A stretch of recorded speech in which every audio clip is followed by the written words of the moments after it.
Bună, dragii mei, bine ați venit, bine ați revenit. Sunt Memeș, ca de fiecare dată înainte de a începe, vă reamintesc cât de minunați și de puternici sunteți. Astăzi vin către voi pentru previziunile vibrației 25. Să vedem cu ce ne mai poate surprinde energia sau ce putem preveni. Luați de aici lucrurile cu care rezonați, ce nu lăsați deoparte. Vă mulțumesc pentru că îmi sunteți alături și pentru că sunteți parte din această frumoasă comunitate. Să trecem așadar la treabă. Astăzi vom avea două grupuri. Grupul numărul 1 și grupul cu numărul 2. Grupul cu numărul 1 are acest set de tarot cu stele, iar cel cu numărul 2 acest set de tarot cu perla aceasta, să îi spunem. Sigur că prin perspectiva lui Richard Rudd în cartea Cheile Genelor regăsim atribute precum iubire universală, acceptare sau contractare. Să știți că este o zi care ne invită la o doză de mediere, diplomație. Poate fi un compromis la modul las puțin de la mine, las și tu puțin de la tine, să fie bine pentru toată lumea. Din punct de vedere astrologic, îl avem pe Chiron sau rana eternă la 20 de grade. În berbec, sigur că da, acolo unde vorbește despre identitatea noastră, cine suntem noi. Și acest număr 20 vorbește despre judecată, posibilitatea de a te vindeca, dar de a te vindeca călcându-ți peste mândrie, de a te trezi dintr-o poveste în care ai crezut că ești implicat sau în care ai avut și tu un rol, și cei din jurul tău. Și astăzi îi poți înțelege mai bine. Poate poți trece cu vederea. Luna este în Leu, la 14 grade. Acest număr 14 vorbește despre generozitate, despre competență, dar și despre compromis, așa cum am spus. Iar 14 este de asemenea în tarot temperanța. Echilibru. Compromit ceva, sunt și eu generos pentru că știu că după sine acțiunea mea va atrage generozitate din partea ta. Dacă tu nu ești generos la rândul tău cu mine, atunci cel puțin voi ști și voi acționa fără prea mare tam-tam sau dramă. Luna în Leu vine cu foarte multă atracție, cu foarte mult magnetism, dar și cu dramă la pachet. Într-o notă foarte subtilă puteți acționa. Puteți fi un fel de regizor astăzi. Oamenii din jurul vostru joacă un rol, dar voi sunteți și scenaristul. Voi puneți piesa pe scenă, dar de asemenea știți și ceea ce urmează, pentru că aveți această abilitate și acest dar la îndemână. Marte este în Rac, acolo unde ne vorbește despre trecut, familie, la 26 de grade. Pot ieși la suprafață sentimente pe care le-ai îngropat adânc în tine, toate acele ocazii în care te-ai simțit invizibil sau nevăzut, sau poți face astăzi un bine fără să spui întregii lumi că l-ai făcut. Binele este bine făcut. Mercur este în Scorpion la 17 grade și vine cu omnisciență, cu intuiție foarte amplificată. Scorpionul îl placi sau nu îl placi? Deci modalitatea în care noi gândim în perioada aceasta cu Mercur în Scorpion este un fel de alb și negru. Și atunci trebuie cumva să fim un pic mai flexibili pentru a putea avea acces la informație cu acuratețe foarte mare, pentru a ști exact dacă facem bine ceva sau nu. Iar Venus vine din Săgetător la 9 grade și închide povestea și spune, știi ceva, dacă a mea credință de viață nu coincide cu a ta credință de viață, eu merg mai departe. Batem palma, amical, prietenește și ne vedem fiecare de drumul său. Deci este această energie foarte ușoară cât de cât te poate scoate dintr-o postură foarte exigentă sau dintr-un mod foarte fixist de a vedea lucrurile, pentru că se poate. Eu vă doresc să aveți o zi minunată. Acum voi decideți cum va decurge această perioadă. Merg către grupul cu numărul 1, acest set de cărți albastru cu stelele.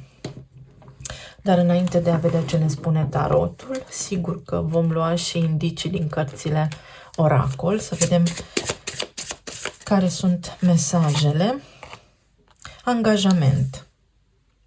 Să eliminați din mintea voastră părere care, așa cum am spus, este de tip scorpionic, alb sau negru, îmi place sau nu îmi place. Poate fi vorba despre un ultimatum, îmi place locul de muncă sau nu. Poate fi vorba despre un termen limită. Poate fi vorba despre o relație, poate fi vorba despre un angajament față de voi înșivă. Încep să mănânc mai sănătos sau nu, încep să fac mișcare fizică sau nu. Tot felul de lucruri care sigur că au legătură cu viața voastră așa la nivel general și care au sensul de a vă ajuta.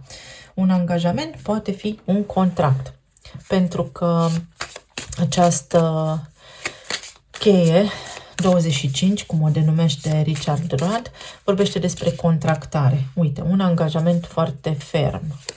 Sau ai grijă în ce te bagi. Pentru că s-ar putea să se răsfrângă asupra ta dacă, spre exemplu, ajutorul tău este nesolicitat. Afară cu vechiul, bine ai venit, etapă nouă în viața mea, un nou capitol. Un nou capitol, ceva bun. O nouă idee care vă vine.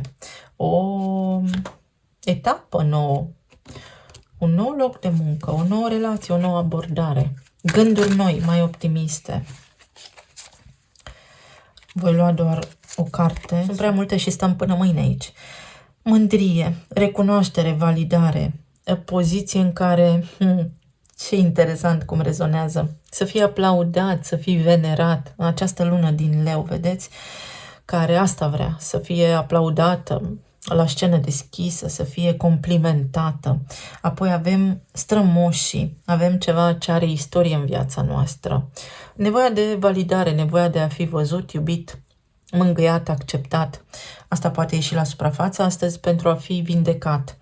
Apoi mai avem aici putere, prestigiu sau izolare și ceva atemporal. Așa cum am spus și în citirea săptămânală, aveți timp. Nu vă mai lăsați prinși în capcana timpului. Veți rezolva sub o formă sau alta ce aveți voi acolo în oala cu presiune.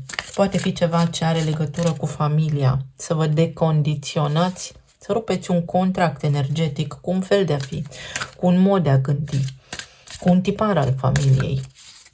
Sau poate fi la propriu înstrăinarea unui imobil, vânzarea unui imobil.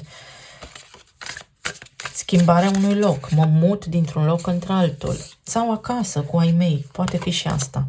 Avem lume. Curajul de a începe ceva nou. Curaj să faci ceva pentru tine.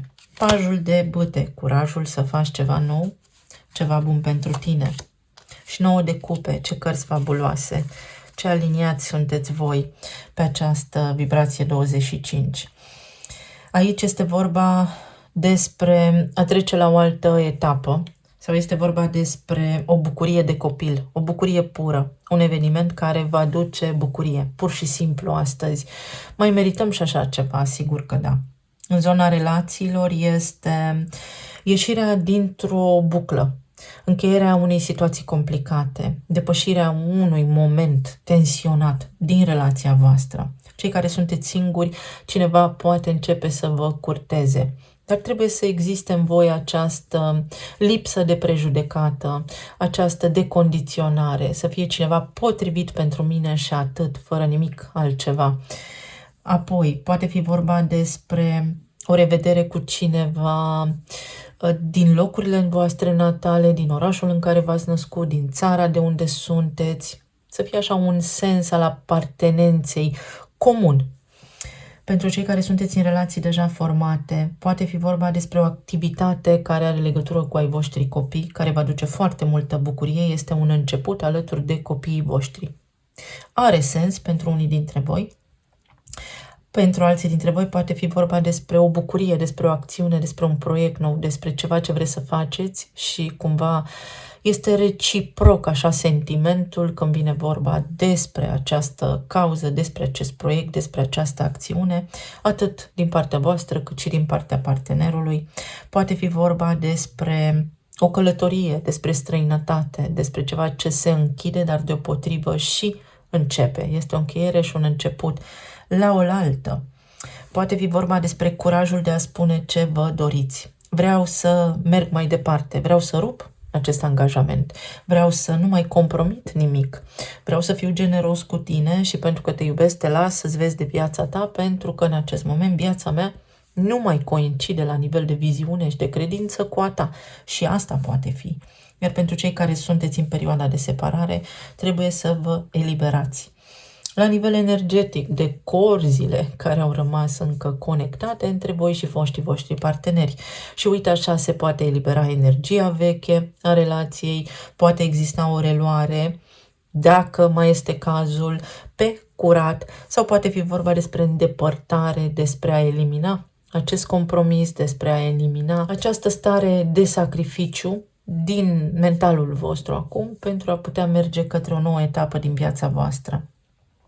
La locul vostru de muncă obțineți ceva. În sfârșit se întâmplă ceva ce vă doriți. Un nou loc de muncă, niște proiecte, niște termene, ceva. Aveți aici parte de un succes și de o dorință îndeplinită. Poate fi vorba despre recunoaștere, despre laude, despre recunoașterea meritelor, dar din punct de vedere financiar, sigur că și personal. În zona sănătății, în zona planului emoțional, este o victorie, este o recuperare, este ceva ce vă face să vă simțiți bine, dar trebuie să o luați încet, precum bebelușii, să învățați să mergeți din nou. Adică să o luați mai încet. Ați ținut un regim, introduceți rând pe rând câte un aliment. Poate fi vorba aici despre o adicție pe care unii dintre voi o aveți și vă controlează și trebuie să spuneți stop cu mai multă voință. Să fiți mai determinați puțin, pentru că altminteri vă veți simți devalorizați, vă veți simți neputincioși. Poate fi vorba despre competențe noi, cursuri, examene pe care le dați și le luați, informații noi pe care le aflați și care au sens, lucruri care au legătură cu istoria, lucruri care au legătură cu familia, informații care sunt de real folos în zilele ce urmează pentru voi și familia voastră. Foarte faină energia. Hai să mai luăm un mesaj. Pajul de bâte din nou se confirmă. Foarte mult curaj. Se înfiripă o idilă sau se înfiripă o speranță, deși știți că mie nu-mi place speranța. Încrederea. Vă crește încrederea și stima de sine. Și moartea, transformarea. Se schimbă ceva. Vedeți? Aici se transformă ceva vechi. Închideți ușa unor obiceiuri vechi. Puteți vindeca niște obiceiuri vechi, se poate îndepărta din viața voastră un stres care a durat foarte mult timp. Puteți ieși dintr-o stare de izolare, puteți vorbi cu cineva.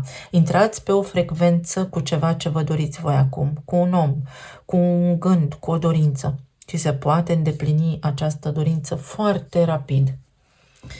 Să vedem și la nivel financiar. Ce grăbită energia, înțelepciune. Folosește-ți judecata. Pe Chiron îl avem la numărul 20. Tu poți. Dacă tu vrei, tu poți. La nivel profesional, trebuie să vrei. Sau ai liberul arbitru. Tu decizi. Tu deschizi ușa. Tu inițiezi. De tine depinde totul. Și copacul cu bani. De tine depinde abundența ta. Cum te raportezi tu la bani. Poate fi o negociere, poate fi o creștere, poate fi o zi extraordinar de bună. Să semnați contracte noi, să aveți bani în plus, să se întoarcă la voi niște bani. O reușită în acest plan financiar și este de bine să știți. Să vedem ce ne spun și talismanele. Ce faină energia! Prindeți curaj. Exact asta este. Veți prinde curaj sau ar trebui să prindeți curaj. Să faceți un pas către ceva ce vă doriți. Uite, asul de monede. Pentru că există o mică garanție că reușiți. De restul vă ocupați voi. Uite, asul de spade. Asul de monede, asul de spade. Ce mai avem aici? 9 de cupe. În funcție de curajul vostru, vă iese sau nu. În funcție de voi, de inițiativa voastră, vă iese ceva sau nu. Știți cum este această zi pentru voi? Încercarea moarte-nare. Exact așa. Aici este vorba despre mult lucru manual, despre ceva ce v-a chinuit foarte tare și acum puteți vedea cu mintea mai limpede, puteți vedea mai clar ce v-a împiedicat sau cum să reușiți, ce aveți de făcut. Pentru unii dintre voi este nevoie de studiu. Uite, o karmă. Primiți niște vești care vă eliberează de ceva anume. Sunt niște vești care vă eliberează. Ori vă vedeți cu ai voștri copii, ori plecați într-o excursie cu ei. Este ceva bun, bucurați-vă de asta, din nou lumea și ce frumos, nebunul. Să ai încredere că acest început, această etapă sau lucrurile la care te gândești tu sunt realizabile. Trebuie doar să fii foarte, foarte realist puțin. Poate fi aici și nașterea unui copil. Poate fi. O declarație de iubire, o certitudine, ce frumos, vindecarea sufletului, o confirmare că ești iubit, că ai fost iubit, că nu are legătură cu tine, ce ai crezut tu până acum. Vindecarea sufletului. Uite, unii dintre voi chiar vă vindecați. Este o șansă să rezolvați ceva și rezolvați ceva foarte rapid. Aici avem o scoică, relaxarea, muzică vă e bună. Relaxare, pur și simplu. Să vă bucurați de viață și să fiți foarte generoși. Ori cineva este foarte generos cu voi astăzi, ori voi, prin generozitatea voastră, veți vindeca ceva. Și pe voi și linia neamului. Fiți buni cu cei din jurul vostru și bine veți primi. Este foarte profundă. Și aici avem sân. Atenție la sâni, la noduli, la maternitate sau la ideea de feminitate, la cum vă vedeți, cum v-ați văzut ca mamă, ca femeie, sacrificând, fiind într-o stare de compromis, într-un conflict de devalorizare, pentru că puteți reface, este un fel de reverse, de a desface, puteți desface ceva, puteți decondiționa ceva. Pe de altă parte, este anul, se repetă un an, poate fi vorba despre a nu mai repeta ce s-a întâmplat în ultimul an, sau este un anume an aici, așa cum am spus la luna plină, anul 2019, inclusiv anul 2008 este important, inclusiv anul 2015 este important și ceva trebuie învățat de acolo, curățat de acolo. Perioada aceasta trebuie înțeleasă pentru a nu mai fi repetată. Însă, vă veți ghida voi după intuiția voastră. Poate ar trebui în această zi să fiți un pic mai retrași pentru a putea soluționa ceva. Un as, o nouă etapă. Să vă bucurați de ea. Nu apare în fiecare zi. O mărire, o creștere, o negociere și pe partea financiară, și pe partea intelectuală, și pe partea de comunicare, și pe partea de descoperire, de rezolvare, de mediere, și pe partea legală, și pe partea administrativă, și pe partea de relații de iubire. Este. Analizați ceva și veți ajunge la o concluzie și este o concluzie sănătoasă și benefică pentru voi, dar trebuie să analizați cu sinceritate. Să fie adevărul gol-goluț. Nasul. Veți avea intuiția foarte fină, foarte fină. Cumva știți că v-am spus la început de săptămână, este chiar indicat scepticismul, dacă simțiți că ceva nu este în regulă, să aveți un pic de încredere în intuiția voastră mai mult ca oricând, pentru că veți vedea dacă v-a transmis mesaje eronate sau dacă a fost la maximum activată. Eu zic că este bine ce simțiți. Pe de altă parte, atenție la viroze, atenție la lucruri care au legătură cu virusii sezonieri, care sunt informaționali. Puteți bloca. Vă puteți vindeca singuri, să știți, de niște simptome de răceală, de viroze și așa mai departe. Mulțumesc tare mult! Merg și către următorul grup. Cine a ales această perlă? Este ceva legat de cultură, de casa nouă, de studii, de profesorat, de credință, de religie. Poate fi ceva legat de străinătate, de călătorii, de societate, de politică. Să vedem. Noroc. Noroc, chior. Șansa este de partea ta. Luăm altul. Ce șansă? Un câștig din străinătate sau ceva. Ai încredere în tine. Ai încredere în sentimentele tale astăzi, în premonițiile. Nici nu știu cum să le spunem ca să mă înțelegeți exact. Și cere ceea ce îți dorești. Cere și ți se va da. Spune universului și celor din jurul tău ce îți dorești. Pentru că primești. Cum ar fi să aveți nevoie de ajutor, să spuneți așa din întâmplare, să povestiți cu cineva drag și să vă treziți că fix persoana respectivă are soluția, are ceea ce aveți voi nevoie. Să vedeți noroc, omul potrivit la locul potrivit. Cu noroc de copil veți reuși. Veți avea parte de oameni generoși. Acesta este potențialul, să atrageți foarte mult bine în perioada ce urmează. Și aici avem echipa, casa a treia și săgetătorul. Venus în săgetător, uite că vă ajută să vă conectați foarte bine. Să explorați, să găsiți soluții acolo unde nu le vedeați în mod normal.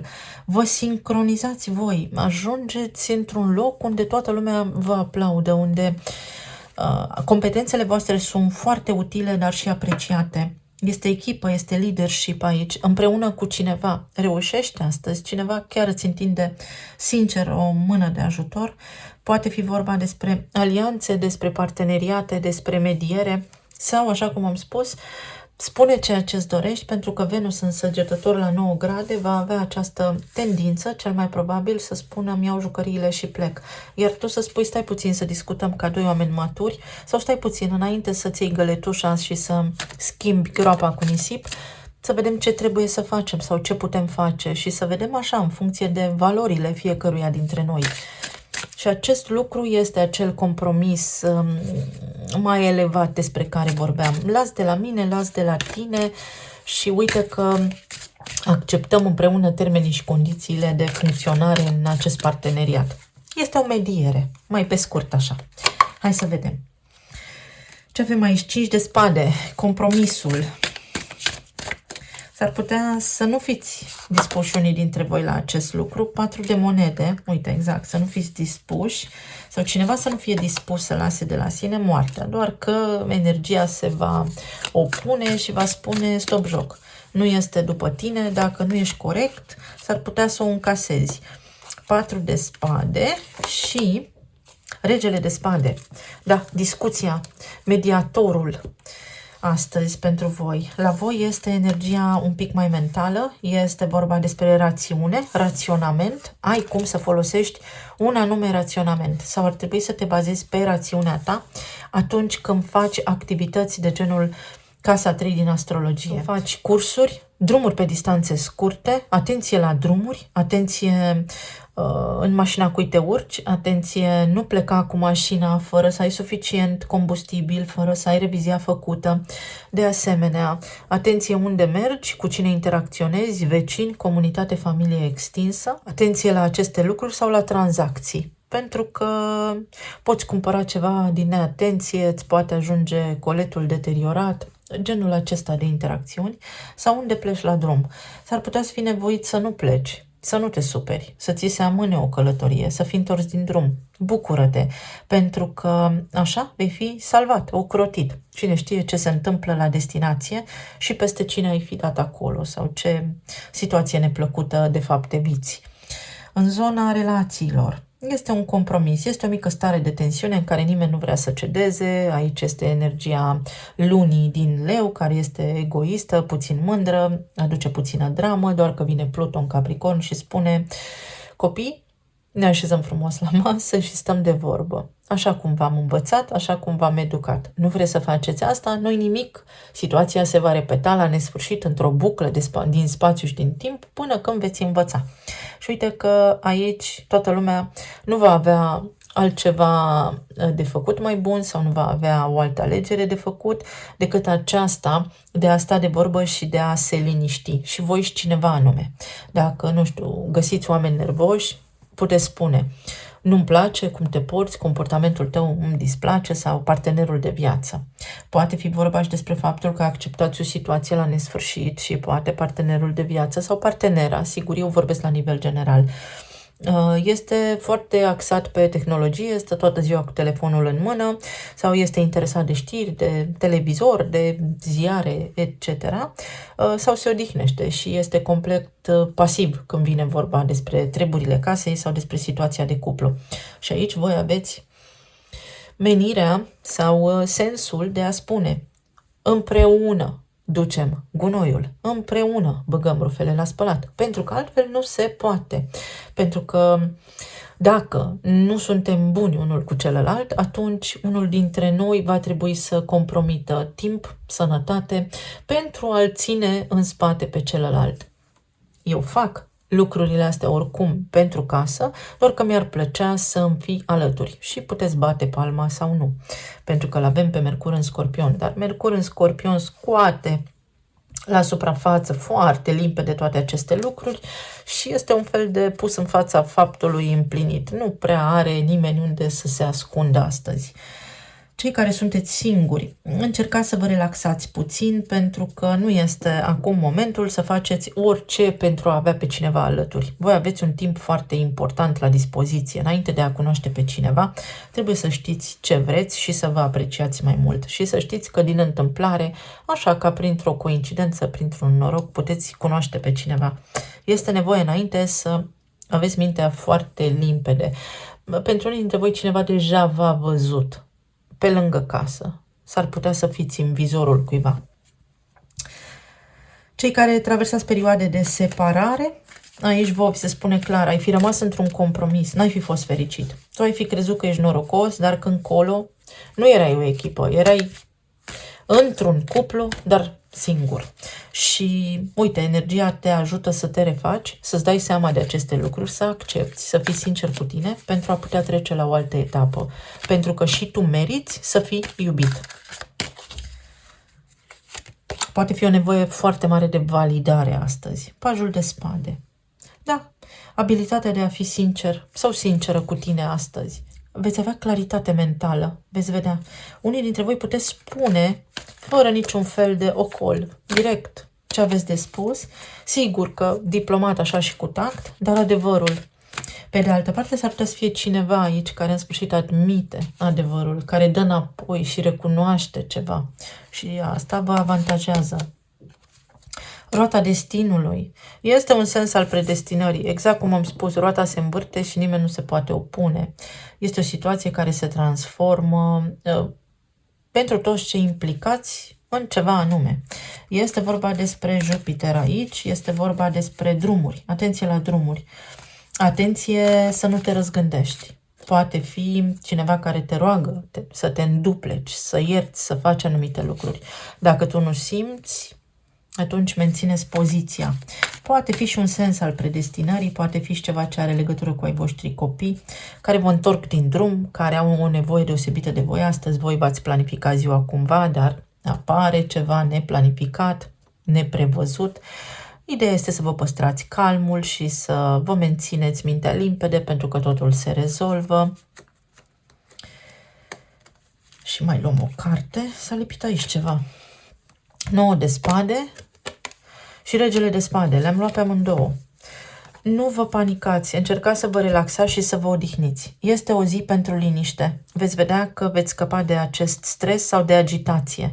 Poate este o zi în care nu aveți voi chef de agitație, în care toată lumea vrea ceva de la voi, în care nimeni nu poate să se descurce pe cont propriu și toată lumea vă caută pentru a dori ceva, pentru a descurca situații pe care în mod normal le descurcați, deși nu ar fi trebuit să faceți voi acele lucruri.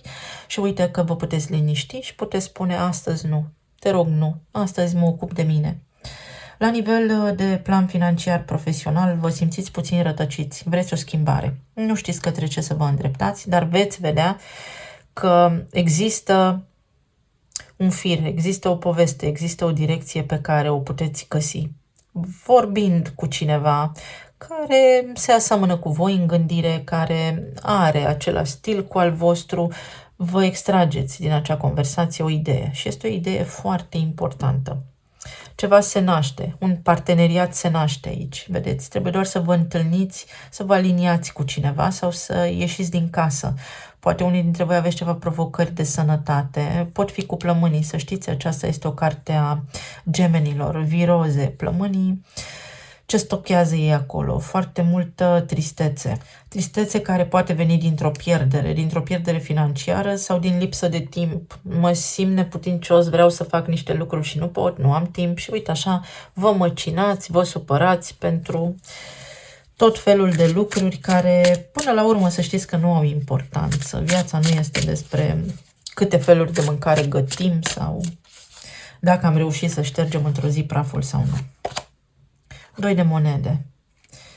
O decizie importantă pe care o puteți lua. Aveți o alegere de făcut sau vi se dă de ales. Sau alegerea va aparține. 9 de bâte.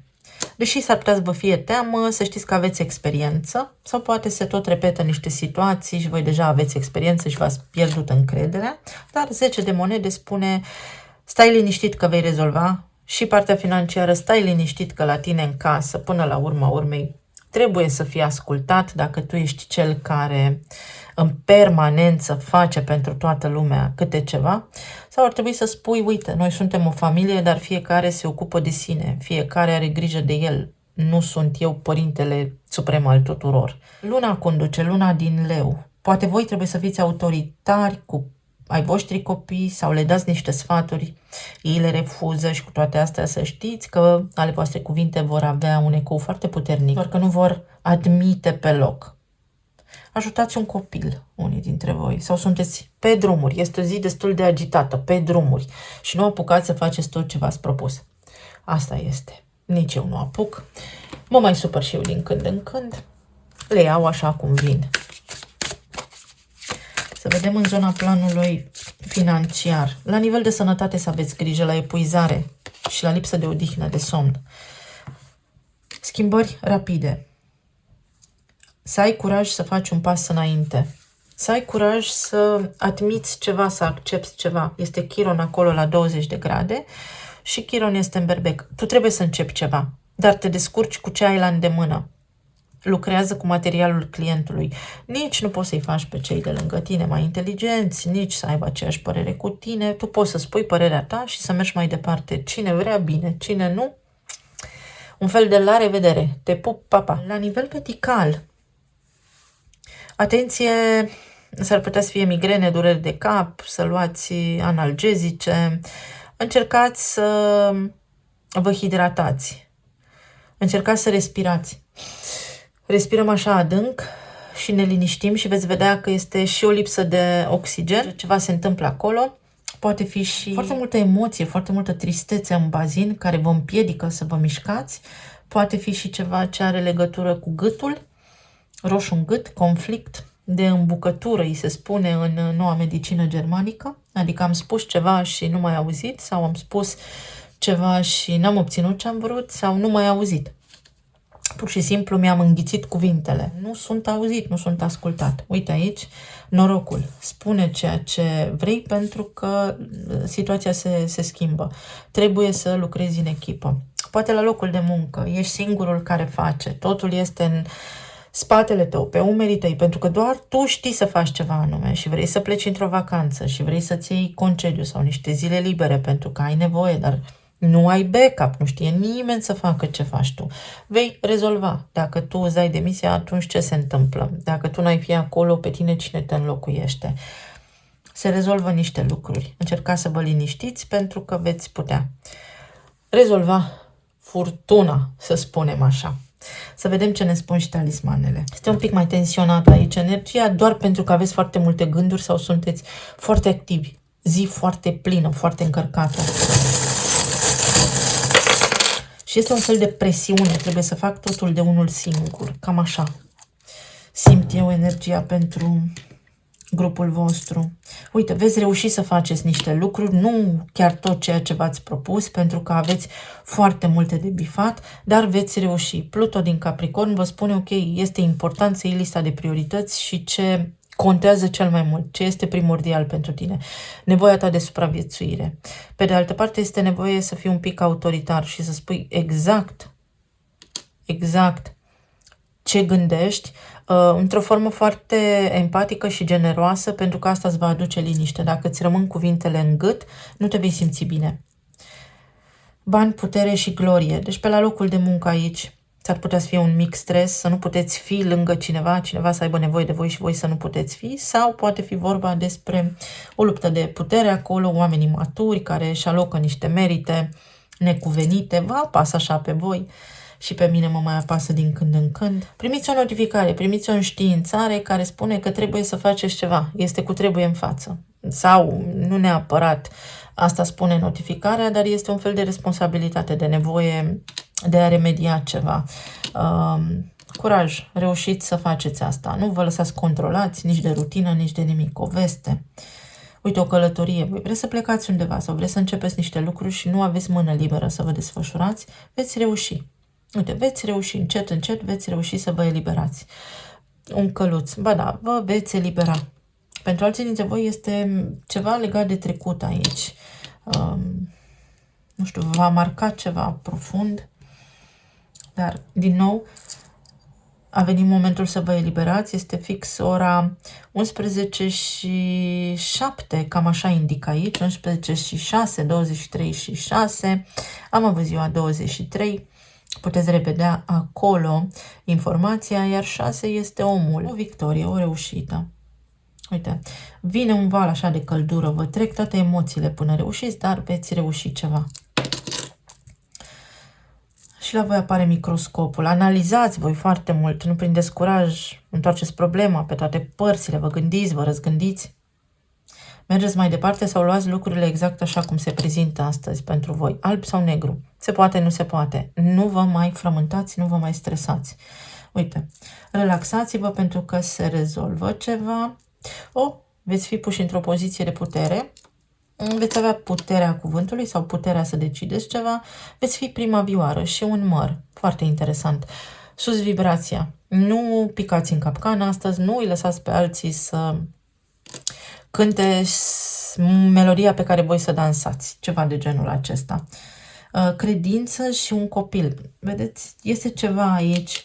Ori o situație care scoate la suprafață copilul interior din voi și voi veți reacționa așa cumva furios, ori fricos, ori veți simți că nu aveți de ales, că vi se ordonă, că sunteți condiționați, ori chiar este vorba despre faptul că ai voștri copii au nevoie de voi și voi poate ați vrea să faceți altceva, să vă odihniți și cu toate astea trebuie să fiți lângă ei. Ceva de genul acesta. Casa 5-a în Fecioară este o casă foarte ordonată. S-ar putea să fie dinamica asta părinte-copil în discuție. Poate fi în altul preot și aici Fecioara, casa 6-a, sănătate, animalele de companie, ceva de la locul de muncă. O schimbare de la locul de muncă. Vreți ceva, vreți o mână liberă, vreți să acționați voi cumva și cineva ori este absent, ori nu vă aprobă, dar spuneți ce aveți pe suflet. Câte inițiale am luat. Inițialele sunt L, L, V, W, H, X, K, Q, V, T și H. Ceva hot. Atenție să nu vă enervați. Pe de altă parte, luna aceea din Leu vă face sexy, sau să vă gândiți că cineva vă folosește, că cineva nu este serios, că este atras doar de voi, de imaginea voastră, sau poate de faima voastră. Nu știu cine mă ascultă, dar este un sens de celebritate aici și s-ar putea să aveți așa un fel de bagă-mă în seamă, te rog, de ce nu mă bagi în seamă, de ce nu-mi răspunzi la mesaje. Și acest lucru poate fi, răspundem acum când am eu nevoie, degeaba îmi răspuns peste 3 ore. Pentru alții dintre voi aici este iubire. Este iubire, o îmbrățișare. Rezolvați ceva, vă împăcați cu cineva, până la urmă treceți peste un obstacol. Hong Kongul sau țări foarte îndepărtate, să spunem. Este o diferență culturală și este o diferență de abordare, de percepție între voi și cineva anume și de aceea s-ar putea să existe această disonanță sau neînțelegere. Nu o luați personal, veți vedea că totuși mediați, ajungeți la un numitor comun. Să știți că aveți de face cu un lanț de evenimente, nu doar cu o situație și cumva trebuie reevaluat ceva, dar încă de la început. Dacă aveți de predat un proiect, evaluați ceva acolo. Welcome, sunteți bine primiți undeva. Puteți susține o prezentare, puteți trece un examen, poate fi o audiență în care mergeți să vă susțineți un punct de vedere. Poate aveți de a face cu cineva foarte înalt, așa, și subțirel, tras la față, fața ovală, așa, și cu ochii tăioși, buze mai subțiri, genul acesta de fizionomie. Veți rezona, veți spune și eu, da, așa e, da, așa e, da, păi asta am spus și eu, da, cu alte cuvinte. Un fel de contrazicere, dar inutilă. Eu vă mulțumesc tare mult. Relaxați-vă, vă doresc să aveți o zi minunată, să ne reauzim cu bine data viitoare. Pa, pa!